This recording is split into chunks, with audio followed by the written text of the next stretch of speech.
Hey, how you doing? This is Adam Post, publisher of more than 1,000 comic books and marketing expert covering Disney. Disney is in a panic. They need to get the stock price up and they would love to generate some cash. Bob Iger has now said publicly in an interview that he's interested in selling their cable channels, their TV network, at least part of ESPN, if not getting into some kind of a joint venture with shared ownership of ESPN, the streaming service they have in India, and basically anything they can do to raise cash and raise the stock price. The main thing is really raising the stock price and getting Disney to become a manageable business again. It's gotten way too wild. It has way too many operations and there are way too many problems for Disney to continue the way it's been going. Let's get into the story. Before we do, please be sure you are subscribed to the channel. Click the bell for notifications. Give me a thumbs up. Really appreciate you guys.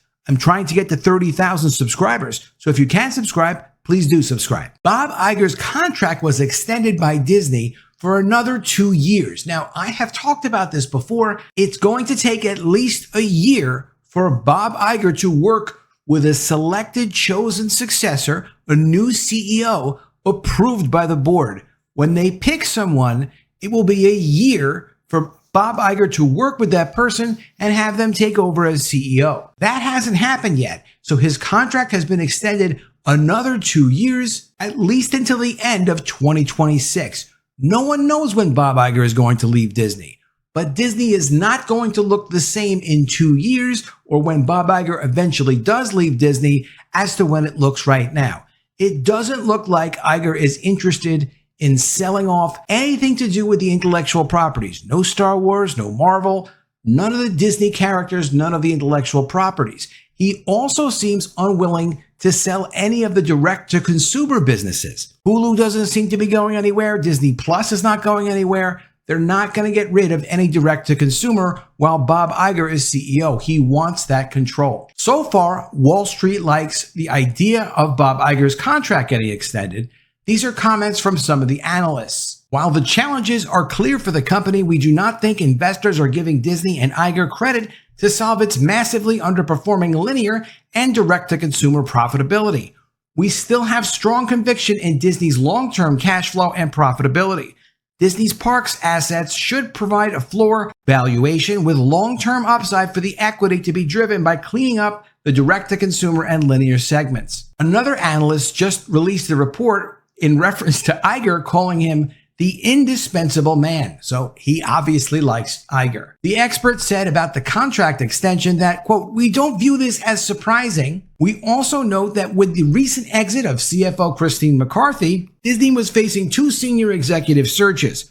Pushing out Iger's departure date makes even more sense in that context." The CFO, Christine McCarthy, was kicked out of Disney recently, probably by Bob Iger, but definitely with the approval of the board. She wanted to have more layoffs. She clashed with executives over this, and they got rid of her. Overall, the analyst says, quote, "It likely takes a bit of overhang off the stock, given that Iger is now over halfway through the first year of his original 2-year tenure, but it also reinforces the notion that Disney continues to have serious succession planning issues." He also highlighted that it has not been an easy road or smooth sailing for Iger. "We continue to believe that Disney's challenges are structural in nature and not easily solved." Definitely have to agree with that. As much as Disney has had issues with their recent movies, and these are serious issues because they're getting way too woke with their content, way too focused on trying to push an agenda. Their overall revenue is still more than $80 billion.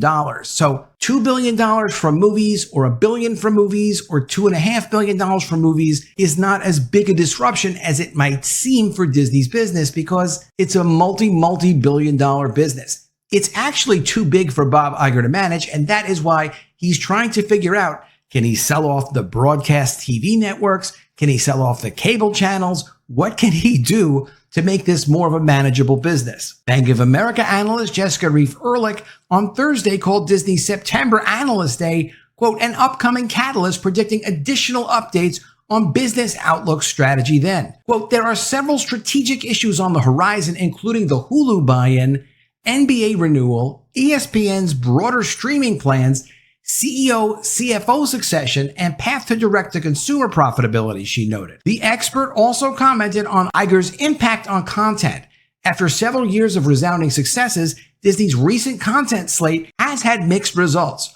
While this content was mostly produced during the pandemic under previous leadership, we believe a key area of focus for Bob Iger will be on reinvigorating the Disney content engine, which he has no idea how to do. So that's not going to happen, and it'll be interesting to see what the fallout is over that. Wells Fargo said, to succeed Bob Iger as the next CEO of Disney, he wrote, "We think most investors expected Iger to extend beyond his initial 2-year deal through November 24. So why are we hearing now about Iger extending his contract?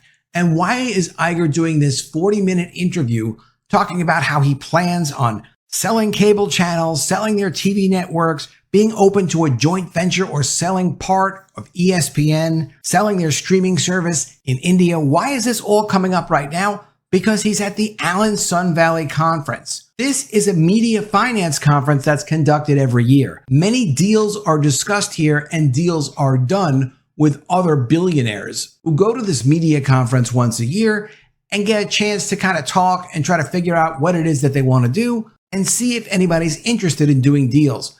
Bob Iger is not a straightforward guy. He usually does things by surprise. His announcements are surprises. So by saying, for example, that he wants to take on a partner for ESPN, he wants a joint venture for ESPN, it doesn't necessarily mean that has anything to do with ESPN. He could be talking about streaming in general when he says that. It's just to start conversations and get people talking about doing business deals. The idea that Disney could soon sell its TV assets, including ABC, has never been discussed before. He's only now bringing it up because he's at the Sun Valley Media Finance Conference, and a deal could actually come up just from being at that conference.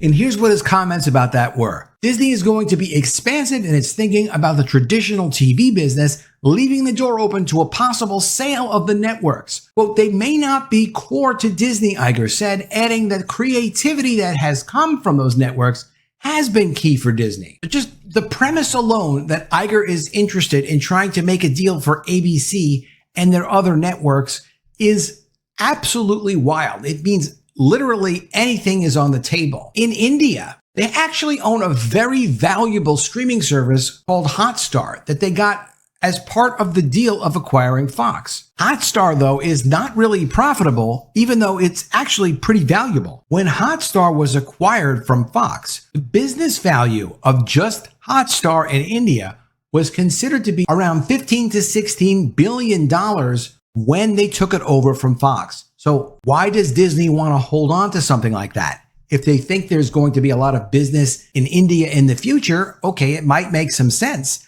But for right now, if they could get someone to write them a check for $10 billion or $15 billion, obviously they'd be happy to take it. Disney won't give up on ESPN, it looks like, because ESPN has been too important in pushing additional channel content, whether it's through their cable channels or now what they're hoping to still do with streaming. I'm not sure why Bob Iger thinks he can properly manage streaming businesses. It doesn't look like Disney Plus or Hulu are working out very well, but he refuses to give up on streaming businesses the same way that he refuses to give up on woke content, except if it's in India that he's willing to get rid of. Disney is also trying to kind of calm down the culture wars as much as possible because he is obsessed with pushing the agenda, but he's also aware of how damaging it's been for the business and how things only seem to be getting worse over time because they're pushing their culture war. Iger has said in this interview with CNBC that he doesn't want the company drawn into any culture wars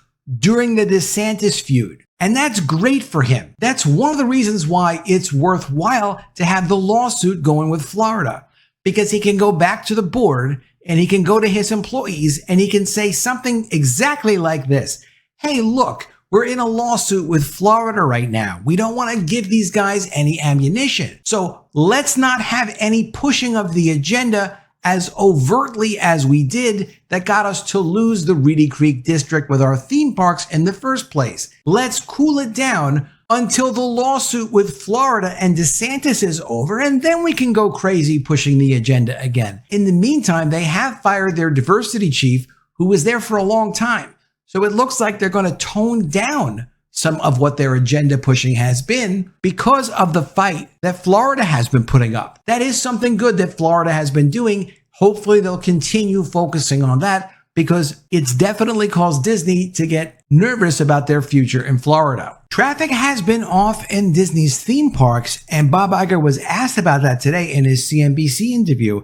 And he said he's not at all concerned about Disney World traffic and blames the drops on COVID and there being hot weather on July 4th. It's really not that great of an excuse. At least he had an excuse ready and he had something to say when he was asked about it. Of course, people are getting turned off to the Disney brand, whether it's going to the theme parks or it's Disney Plus or it's watching their movies. There are a lot of families that are not interested in being part of Disney's LGBT agenda, and that's going to cost them business. Here was Bob Iger's COVID excuse for why Florida's Disney theme parks have not been doing as well as they should be. Quote, Florida opened up early during COVID and it created huge demand.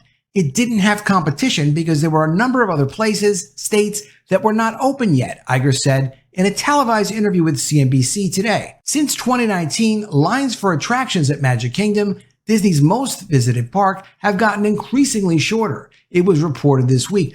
Average wait times fell from 47 minutes per ride to 31 minutes in 2022, according to the Wall Street Journal. Though so far this year, lines at the Magic Kingdom are averaging 27 minutes, according to the Wall Street Journal. Shrinking wait times are also reportedly a trend that are apparent at Epcot, Hollywood Studios, and Animal Kingdom. In response, Iger told CNBC that in 2020, Florida was the only game in town, suggesting that wait times have dropped because there's much more competition today, and he's not at all concerned that attendance would continue to drop and affect business over time.